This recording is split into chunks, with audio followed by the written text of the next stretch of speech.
Great. Great day for Philly. Excited to be here. Excited to welcome James and Paul. This is going to be awesome. James, thank you for choosing Philly to play. Players like James don't come along every day. So, the fact that he's here is a testament to everything that's been built. Starting with Joel's MVP caliber play and what he's been doing and growing into. And then obviously the leadership around me with Doc and Daryl and Elton. And so thank you, everyone. And look, the only last thing I'd say is that very much appreciate Ben, what he did, Seth, Andre, the contributions to Philly. And we wish them well. But now let's do this thing. Thank you. We're very excited.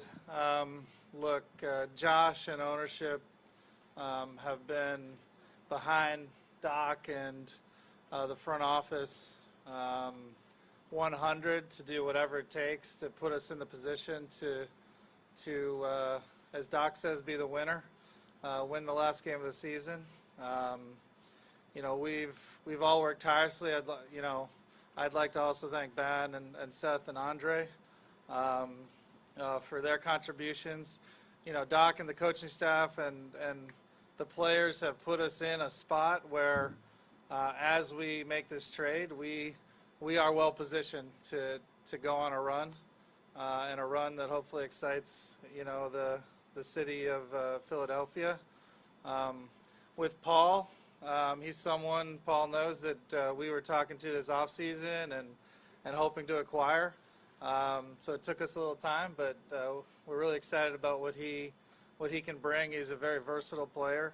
And then, as Doc said a couple days ago, when he was looking at the team, we've been looking for a player with a particular set of skills that he's developed over his career, and James Harden. So having an MVP and then a guy who's on pace to probably be the MVP if he can keep it up, is really exciting. All the hard work happens from here. We haven't accomplished anything yet, and I love that that Doc's as a champion, is here to lead us. So turn it over to questions. Oh, Doc, sorry, my bad. Well, ditto, really. I don't have a lot to say. I mean, I think you guys would rather ask questions, except for I'll start out with thanking Ben and Seth and Drum. I mean, they all were great, each one of them. Enjoyed coaching all of them. One of the reasons I wanted to come here, as Josh knows in our interview, is that we would make a commitment to win and being a winner. And we talked about it. We can do a lot of winning, or we can try to be the winner. And being the winner is hard. And that's what we want to become. And that's why we make trades like this, going out and getting Paul and James. We want the opportunity to be the winner, and we believe that this trade does that. Thanks, guys. We'll start with Keith for questioning, then John and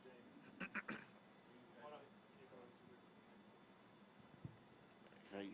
How y'all doing? Welcome to Philly. James, this question is for you. I guess it's a two-part question. Why did you want out of Brooklyn, and why did you want Philadelphia to be your destination? Originally, when I was going through everything I was going through, in Houston, Philly was my first choice. It just didn't happen. So, but just detailed, I don't really want to get into, the Brooklyn situation. I just knew, for a very long time this was a perfect fit, and obviously you got a big man, the best big man in the league, in Joel, and then obviously the coaching, just from top to bottom, it made sense, and I'm just happy and blessed that I'm here, and as Doc and everybody knows and everybody wants is to win and be the last team standing. So I'm excited for the opportunity. James, are you able to clear up what happened with the opt-in? I guess there was a report that you were going to opt in for the next year here with the Sixers after the trade. You still have the opportunity to do that. I still have the opportunity to do it. And will you? And yes. Yeah, but everything happened so fast. I just wanted to get here and take my time and most importantly focus on the end game, and that's winning the championship.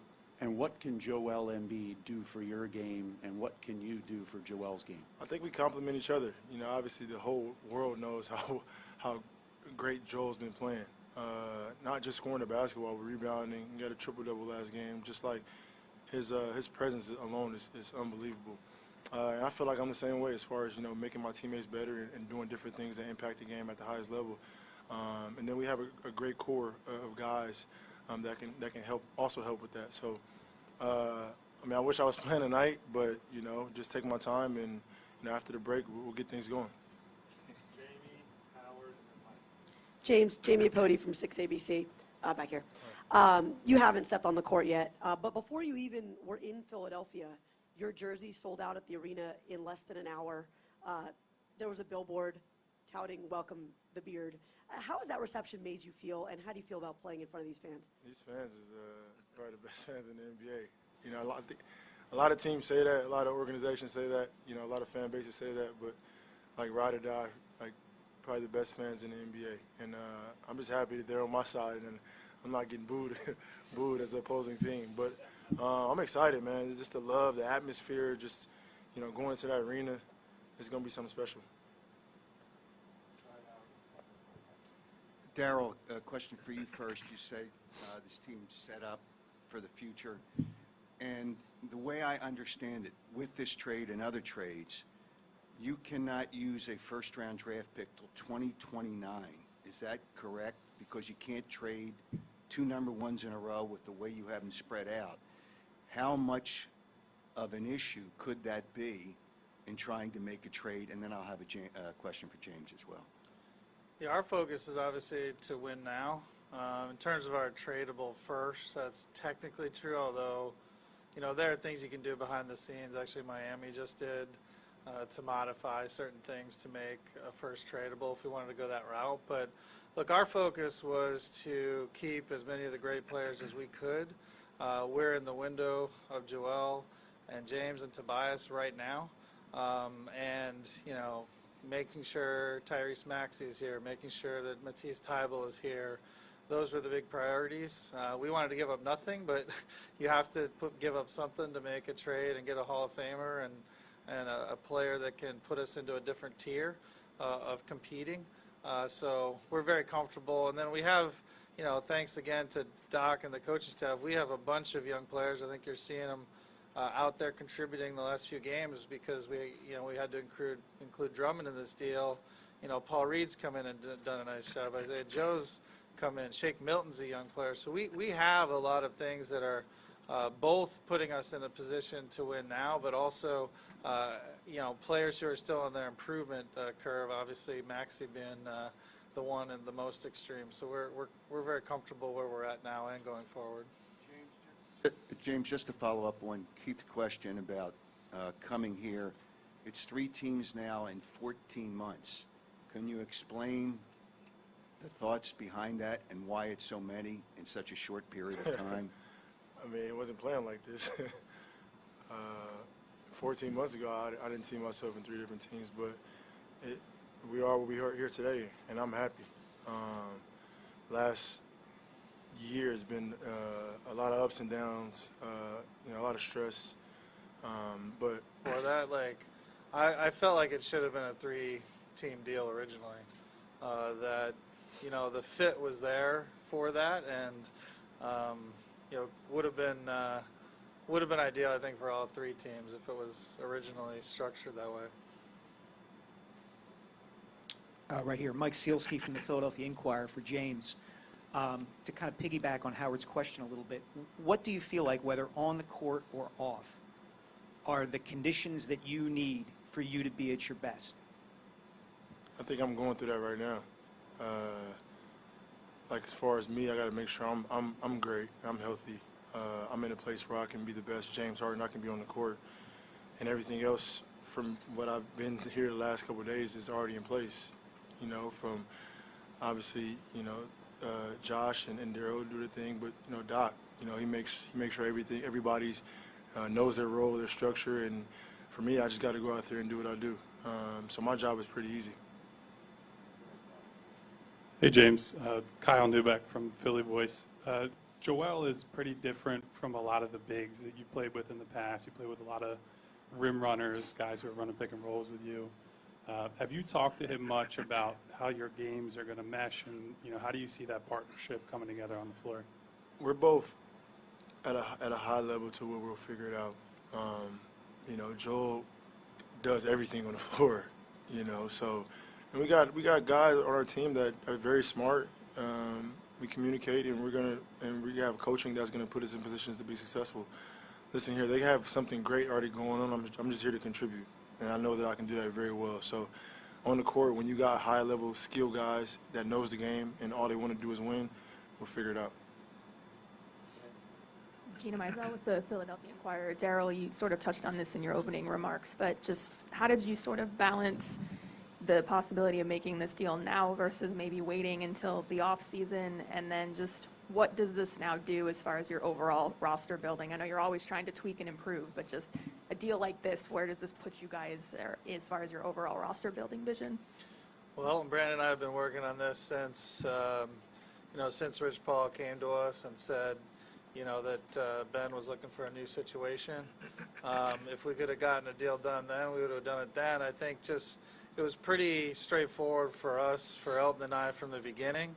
Our mission that's been given to us, and the whole reason that everyone on the team is really here. Elton's here to win a title. Doc's here to win a title. It's all unfinished business for all of us, and we've all come together. And we knew from the moment Ben asked out that if we were going to do a trade, it had to be for one that we thought could allow us to compete at a high level. And the way this league works, you have to get players of the caliber of a James Harden, and to pair with a Joel Embiid and a Tobias. You can win without it, but you look historically in the league, you're looking at pretty long odds if you don't have two great players of that level of play out there. Hey, Paul. Lauren Rosen with Sixers.com. You've played for some really good teams, and you've played for some really good coaches. But what excites you about this team and this coach? Yeah, first off, appreciate it. It was getting a little weird up here, but but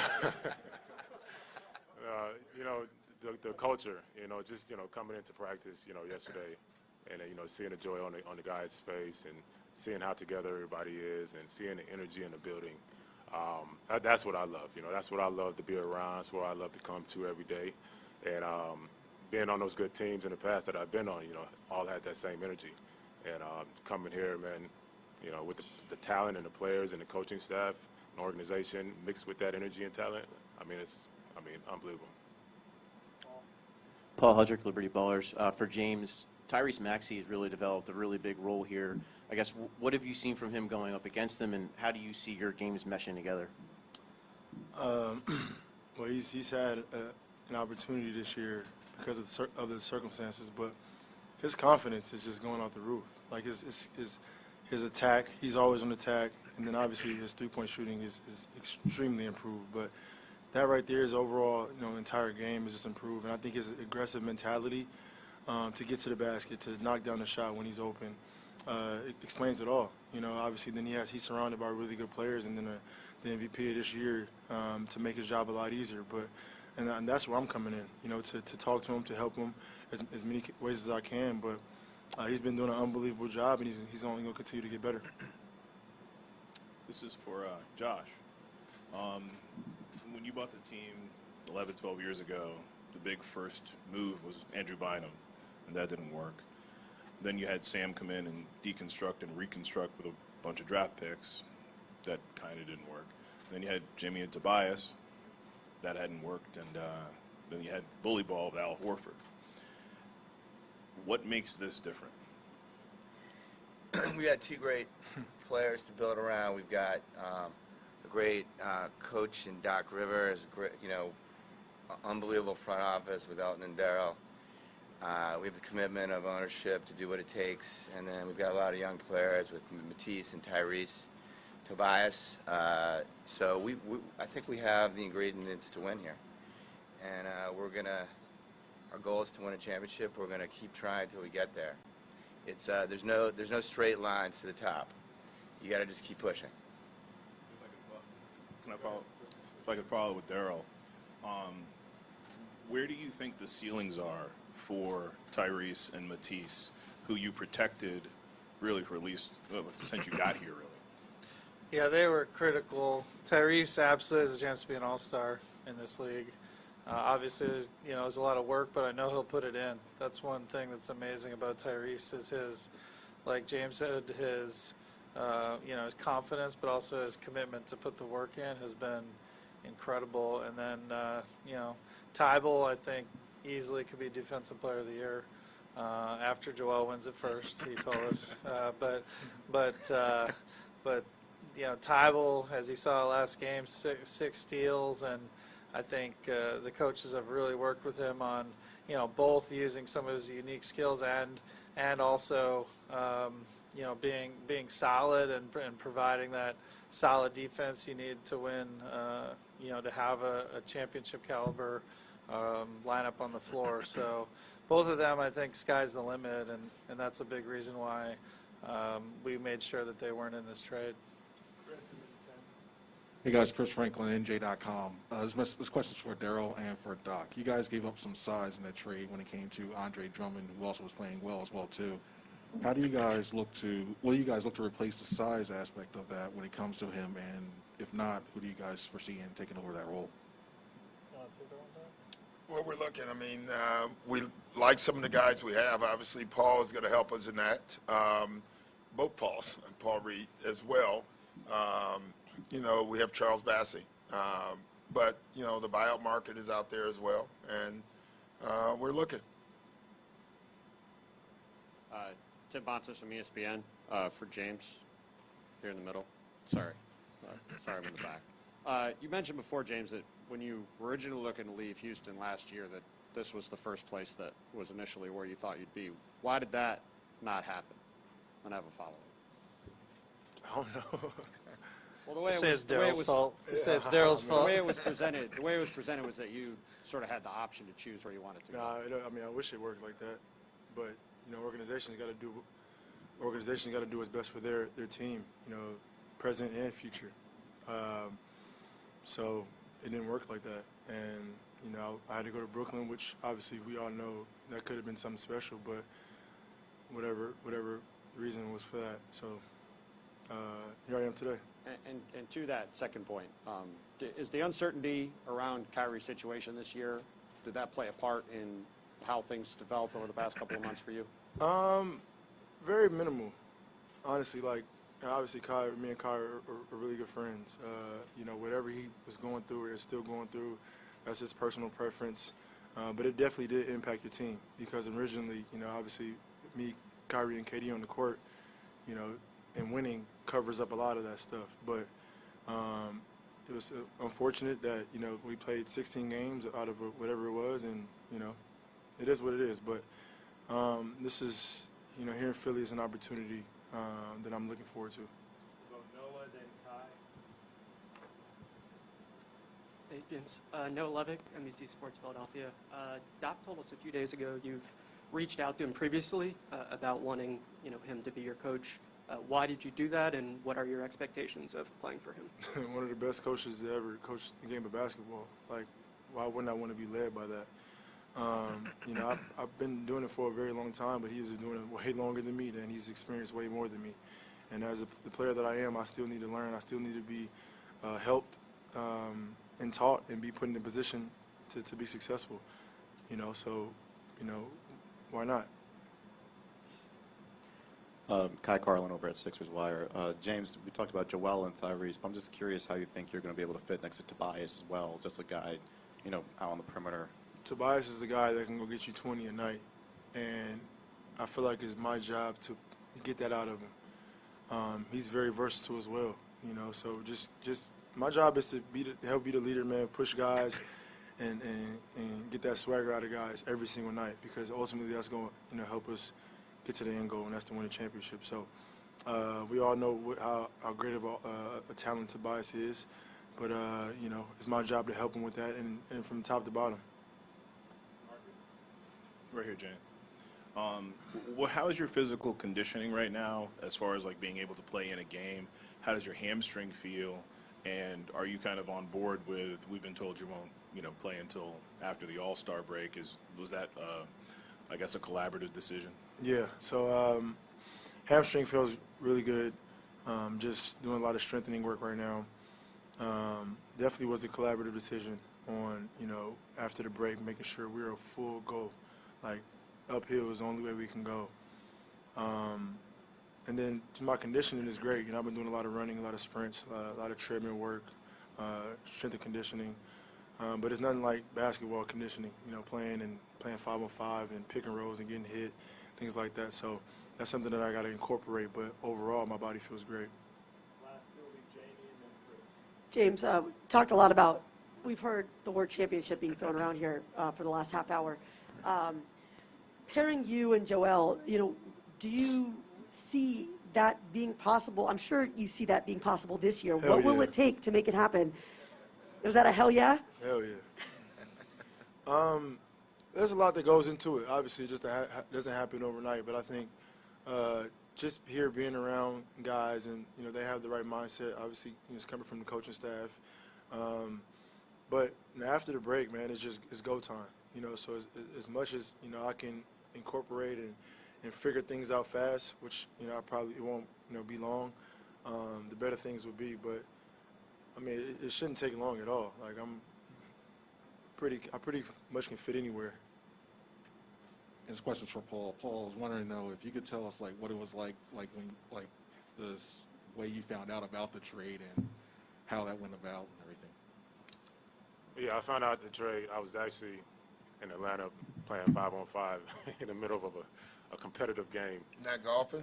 I wasn't. It was cold. It was too cold. It was too cold out there, yeah. But in the middle of the game, and my brother looked over and said, "Hey, you going to Philly?" I was like, "What?" It's a competitive game going. I'm trying to win the game. So when the game got over with, that's when it really hit me, and got really excited about it, and that's how it happened. Mike Sealski from the Inquirer, again for James. At the start of the press conference, Josh thanked you for wanting to play in Philadelphia. Based on everything that's publicly available, you didn't want to play in Houston anymore. You were able to leave. You didn't want to play in Brooklyn anymore. You were able to leave. What does that say about you, and what does it say about the power that NBA players wield in this era of basketball? For me, I think, just the relationship that I had in Houston, it was basically mutual, but everything was on me.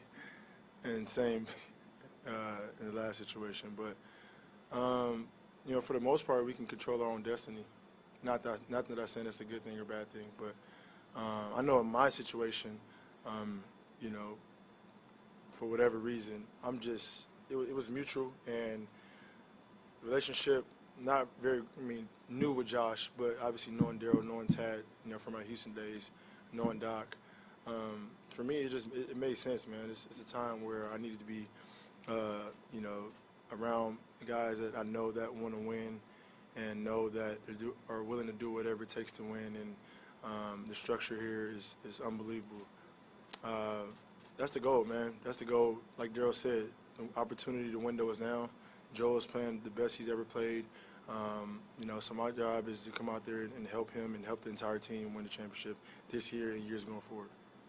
Thanks, guys. Appreciate it.